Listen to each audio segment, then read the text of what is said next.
Hey everybody, John Felt here. This is the Blue Water Outlook Weekly Weather Briefing for August 25th, 2025.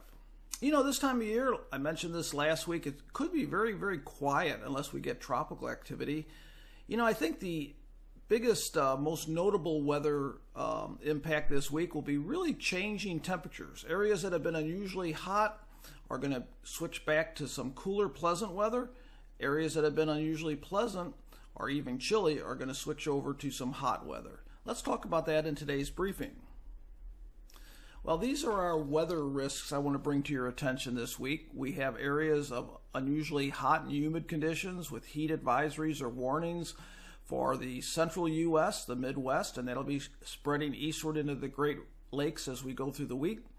We also are going to have some severe storm activity fueled by this hot weather. Remember, in the past over the summer, we've had severe storms, lots of times wind events when we have this really hot weather. That serves as the potential energy to form those storms. Well, let's focus over the central U.S. as far as rain last week, and not a whole lot. It was pretty quiet. We had some heavy downpours in spots. In parts of New England, we had some heavy rain that resulted in significant flooding in parts of Connecticut. But other than that, it was a fairly quiet week as far as rainfall. Florida had its typical diurnal afternoon and evening storms as well. Now, temperatures this morning are starting off cool in the 40s and even in the 30s at higher elevations. We have record-setting low temperatures in spots, especially California. Otherwise, we're starting off really warm. Look at temperatures 80s in Oklahoma and Texas. So we look at the departure from normal for last week. Areas in blue below normal, so a good part of the eastern U.S. had a really pleasant week. And we had that chilly weather in the western U.S. as well. But in between that, we had some really hot weather. Look at Texas. That's 10 degrees above normal. And we're not that far away from the hottest time of year anyway down in Texas. So that is scorching heat in parts of West Texas. Now, the hottest temperatures of the week, we made it above or near 110 in these areas of red here. And other areas, look at the Pacific Northwest, only 60s in a few spots there. And New England, 70s for the high. So some real cool weather in some areas. Matter of fact, anything in blue here, low temperatures, the coolest for the week was in the 40s. And in the purple, 30s.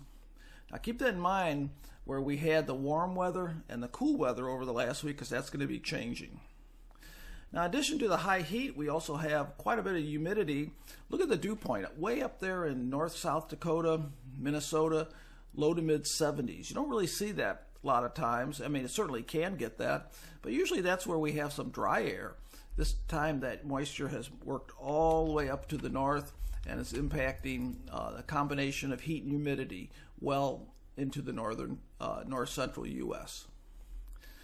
Now, if we take a look at rivers, they've really quieted down. Most spots are in normal flow, but we are starting to get some low flows as well in many spots. And I think with some dry weather ahead, that is going to expand. So what we have here is we have an amplified jet stream, and that's another topic I want to cover maybe later this week. If not this week, it'll be next week. But we have this big push of high pressure, a heat dome in the central U.S., and we have that dip in the jet stream in the west. Now, the dip in the jet stream is associated with the colder air. The high pressure heat dome is associated with the unusually hot weather.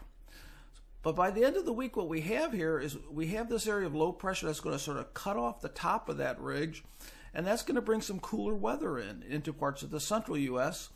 Meanwhile, as it splits that high, we're going to have an area of high pressure in the west and the east, and that's going to bring warm weather in those areas. So when we look at temperatures, I want to sort of step back here. Look at the blue going over to red, red going over to blue, and that's that flip-flop. So areas that were unusually cool at the start of the week are going to end up the week unusually hot. Areas that are going to start out the week unusually hot, by the end of the week are going to cool off.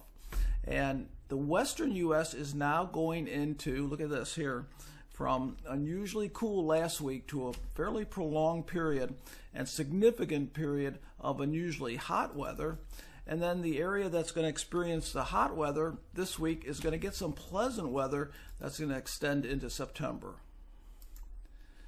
Okay, now the topic, I think I'm going to do this on Tuesday. I want to talk in a little bit more detail about what's going on in the tropics.